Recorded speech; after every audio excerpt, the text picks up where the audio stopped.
Hi, today I want to talk to you about prejudice.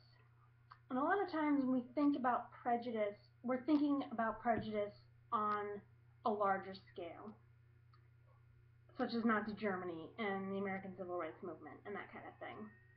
And while it's certainly important to discuss that kind of prejudice, it's equally important to think about prejudice on smaller scales, because when you think about it, that's really where large-scale prejudice begins. Sorry, I'm just looking at my notes here. And it's really important to understand what prejudice is and what it isn't. It's not prejudice to have questions about something you don't understand. For instance, it's not prejudice when kids ask me about my hearing aids, or when people of any age ask me about my head covering. Genuine curiosity is not prejudice because it doesn't come out of fear or ignorance. Prejudice happens when we let fear or ignorance dictate how we respond to things we don't understand. So it's absolutely okay to ask politely about my hearing loss or my head covering or whatever. That kind of attitude can foster connection and understanding. It's not okay with me when people make snide comments about how I must be oppressed, or assume that they need to free me by pulling off my headscarf or insisting that I take it off. And that's a very narrow-minded, disconnected attitude.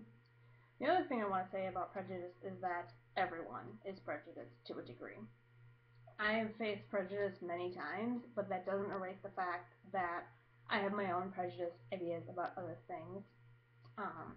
I'll readily admit that I make a lot of judgments about people's appearances. I tend to get it in my head that if someone is very attractive looking, that they must not be very intelligent or compassionate.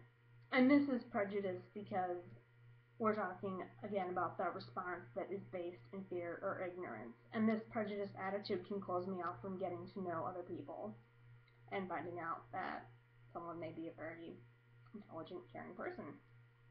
I'm not suggesting that we stop teaching about large-scale prejudice in the schools. I still think that's important. But we have to go a step further and teach kids not to be afraid of someone who might be different from them. That's my 2 cents on prejudice. Thank you so much for joining me today, and I will see you next time.